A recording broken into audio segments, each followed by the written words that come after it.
El 4 de mayo de 1998 no parecía ser un día atípico en la vida de Melanie y Octavio Leguina, dos hermanos de 9 y 7 años respectivamente. Como cada mañana, los nenes amanecieron bien temprano, con el tiempo suficiente para ir a un comedor popular donde desayunaban y después dirigirse a la escuela. El camino era largo, debían tomar un colectivo y caminar 14 cuadras. Pero esa mañana algo fue diferente. En medio del largo trayecto, un auto se cruzó en su camino. El conductor amablemente los invitó a subir. La propuesta era tentadora. Podrían ahorrarse la larga caminata. Ambos aceptaron. Aquel acto inocente y confiado fue el último de los hermanitos Leguina. A partir de ese momento, su apellido se convirtió en sinónimo de horror en la provincia de Salta. Sí, pedirles disculpas a la familia, sobre todo a la madre de los chicos. 30 años atrás, si bien no suena a mucho tiempo, el mundo era muy diferente. No existían los teléfonos celulares y era normal que los chicos viajaran solos algunos tramos hasta la escuela para volver por la tarde a sus casas. Si algo les ocurría en ese trayecto, normalmente las familias no se percataban del problema hasta varias horas después. Algo así ocurrió en el caso de Melanie y Octavio. En el barrio Alto La Viña, al oeste del Grand Bourg, era habitual que los chicos se movieran de forma mucho más independiente que en las grandes ciudades. E incluso todavía lo es. La familia Leguina estaba compuesta en 1998 por Miguel Ángel y María Rosa, que en aquel entonces tenían 36 y 37 años, y sus 9 hijos. Si bien contaban con poca ayuda familiar, habían ideado una rutina para que Melanie y Octavio fueran a la escuela siempre con la panza llena, aunque eso requería que estuvieran listos para salir a las 7 de la mañana. A esa hora, la madre los vestía e iba con ellos hasta la parada del colectivo 9. Una vez que se subían, los despedía y los chicos viajaban juntos hasta el barrio San José. Cuando bajaban del transporte,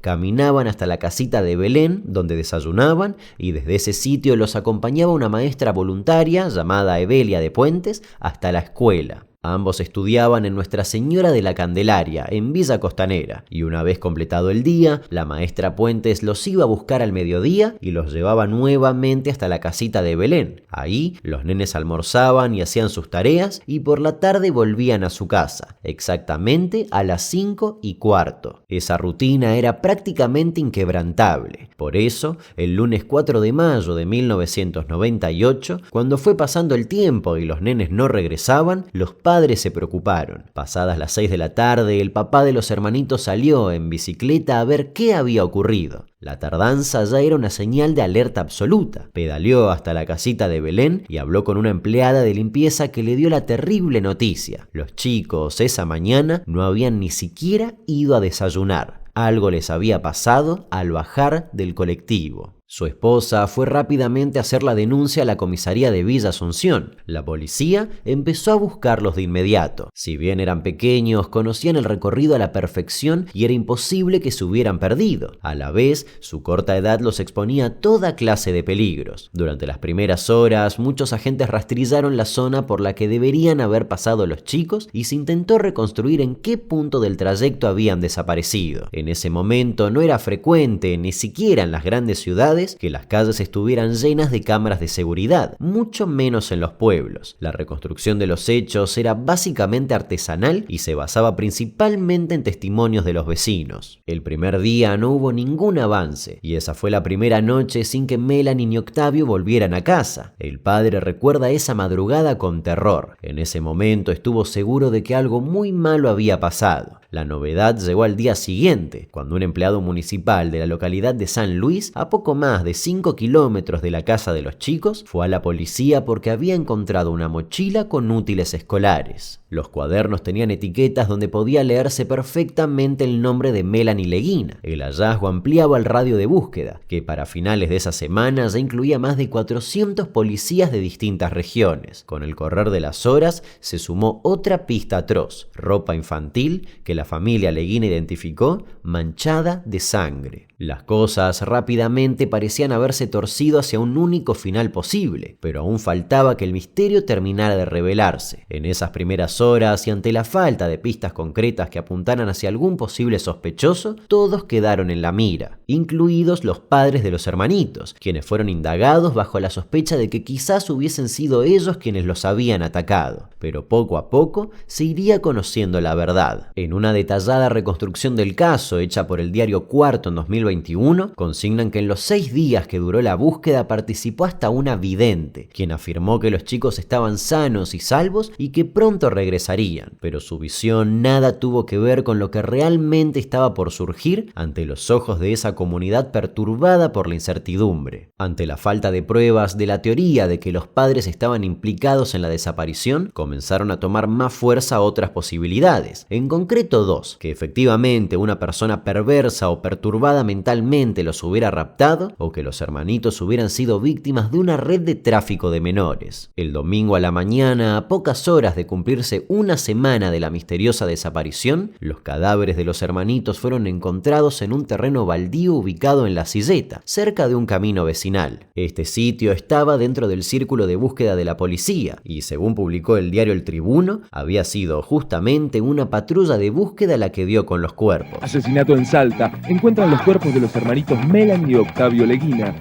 quienes estuvieron desaparecidos durante una semana. Pero aún quedaban muchos datos más por conocerse, y cada novedad en esos días parecía redoblar el horror. Los cuerpos de los niños fueron trasladados al Hospital San Bernardo, donde les realizaron la primera autopsia. Se supo casi al instante que Melanie y Octavio habían sido asesinados a golpes y que la nena había sido abusada sexualmente. También se comprobó que la búsqueda había llegado demasiado tarde. A los hermanos Leguina los habían asesinado el mismo día de su desaparición. Además, las pruebas toxicológicas confirmaron que en el organismo de los nenes había restos de cocaína. Ante estas noticias, los vecinos que conocían a los Leguina de toda la vida les mostraron su apoyo. La primera marcha para pedir justicia fue multitudinaria y consistió de una silenciosa caminata desde la casa de la familia hasta la Plaza 9 de Julio. Y aunque parecía imposible que aquel barrio pudiera vivir con la incertidumbre de no saber quién era el asesino, la realidad es que ese misterio duró muchos meses. Recién el 27 de enero de 1999, 8 meses después del doble crimen, apareció un nombre clave. Para ese momento, 12 personas habían sido demoradas en distintos momentos, pero apenas 3 quedaron seriamente comprometidas con el crimen. Eran Ariel Esteban Brandán y 2 hombres de apellido Rivero y Bayón. Los investigadores creían que ahí podía estar la clave para llegar al culpable máximo. Finalmente, una testigo de identidad reservada fue la primera en ponerle nombre propio al horror de los Leguina, Marcelo Torrico. Nunca hubo detalles confirmados de quién era esta mujer, pero trascendió que podría tratarse de una trabajadora sexual ligada al narcotráfico en la zona, que había escuchado la verdad sobre el caso. Ante las autoridades, dijo estar segura de que ese hombre era el asesino de los hermanitos y que lo había hecho por venganza. Ahora quedaba encontrarlo. La investigación incluía fuerzas federales, debido a que a las víctimas les habían suministrado cocaína y en ese momento se sumó también un pedido de captura internacional vía Interpol. Habían pasado muchos meses y Torrico podría estar en cualquier lugar del mundo, pero solo había llegado hasta Buenos Aires, más concretamente hasta la localidad bonaerense de Avellaneda. La detención tuvo lugar en la puerta del lugar donde Torrico vivía desde hacía poco, una pensión en la que pocos lo conocían y donde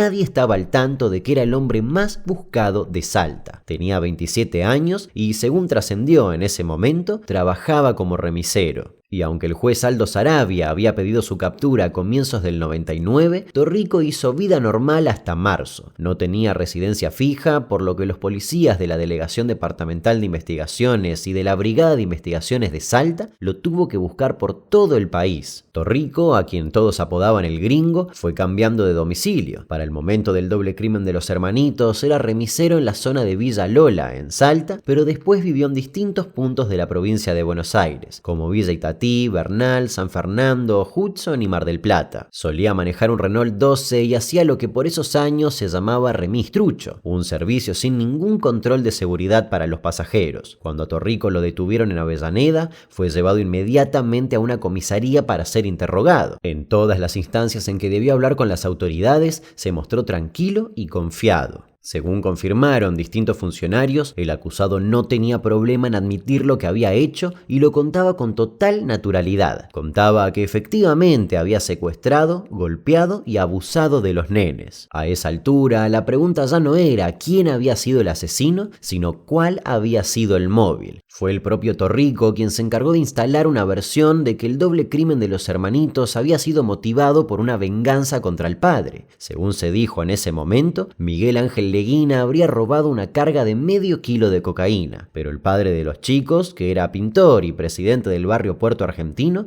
siempre negó esa versión. Sostuvo que jamás estuvo vinculado al narcotráfico ni a ningún tipo de delito y que el abuso, secuestro y crimen de sus hijos fue lisa y llanamente producto de la mente perturbada de un depredador sexual, de un pedófilo con antecedentes que se aprovechó de la vulnerabilidad de los dos niños. Los psicólogos que hablaron con Torrico por esos días parecían confirmar ese diagnóstico. El psiquiatra David Flores, según consigna el Portal 4, había atendido a Torrico tiempo antes y después de su arresto y determinó que era un psicópata y sádico irreversible. Lo conocía de antes porque ya había estado implicado al menos 2 veces en el abuso de nenas de la zona. Y fue justamente este psiquiatra uno de los encargados de difundir aspectos de la historia personal del acusado que terminaron de completar un cuadro totalmente extraño y turbulento en el pasado de Torrico. Según se dijo, el acusado tenía ascendencia alemana por parte de su madre, pero su padre era boliviano. Esto habría generado el rechazo del lado germano de su ascendencia, que supuestamente comulgaba con las ideas del nazismo. Al no ser ario, para ellos, Torrico no pertenecía a la familia. Así, se pudo reconstruir que al futuro asesino lo crió su abuela paterna, pero hubo un hecho profundamente perturbador relacionado con ella que marcó para siempre la psiquis del joven. Un día, cuando Torrico y su abuela estaban en casa, la mujer quiso encender un horno de barro con nafta y se desencadenó un incendio. La mujer murió calcinada ante los ojos de su nieto y a partir de entonces, sumado al rechazo familiar,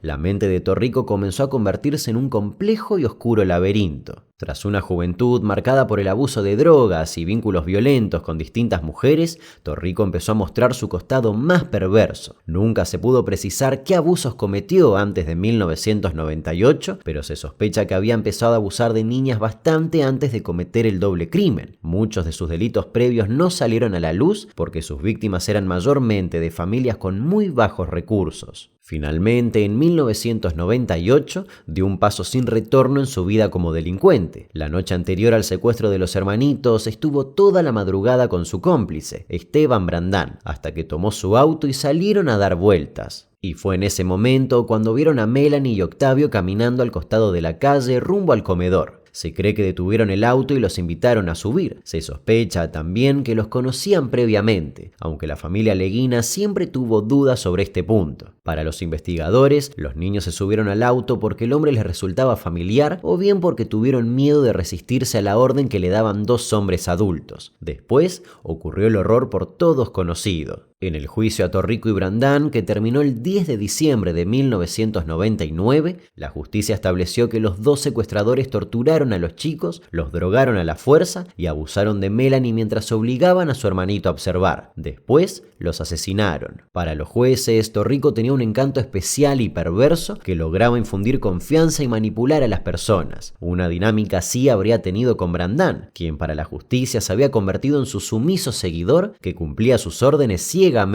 El tribunal, presidido por Alberto Fleming, Susana Salico de Martínez, Antonio Morosini y la secretaría de Ana Gloria Moya, no tuvo dudas sobre la autoría del aberrante doble crimen. Torrico y Brandán fueron condenados a cadena perpetua. Después de la condena, fueron llevados al penal de Villa Las Rosas. A Torrico le esperaba una celda en un lugar especial, el pabellón S, de máxima seguridad. Se trataba del sector destinado a los criminales más peligrosos y que contaba con las medidas de reclusión suficientes para que, en teoría, ningún preso pudiera escapar. Pero eso era solo la teoría. El 1 de enero de 2006, en pleno año nuevo, Torrico demostró que esos muros no eran suficientes para él. Ese día, el asesino de los hermanitos Leguina escapó de la cárcel junto a su compañero de celda, identificado como Diego Enríquez. Primero se dijo que se treparon por los techos, pero años después, el propio Torrico aseguraría que les abrieron las puertas y salieron caminando. Al impacto mediático que supuso la fuga le siguió la gran pregunta: ¿quién había facilitado su escape? Según la investigación que se desplegó en cuanto se confirmó la noticia, no menos de 15 guardiacárceles habían sido piezas claves para ayudar a Torrico y a su cómplice a escapar. Y otra vez, la policía de todo el país se lanzó a buscarlo. Nuevamente terminó apareciendo casi de casualidad en Buenos Aires. Se cree que lo ocultaron otras bandas delictivas, especialmente ligadas al narcotráfico. Pero algo pasó que le hizo perder esa protección. Según publicó el diario El Tribuno, Torrico volvió a abusar de una menor de edad. Ante esa situación, quedó solo. Fue entonces cuando tomó la decisión de robar un negocio de celulares en Retiro, pero fue capturado por la policía. El propio Torrico, vale aclarar,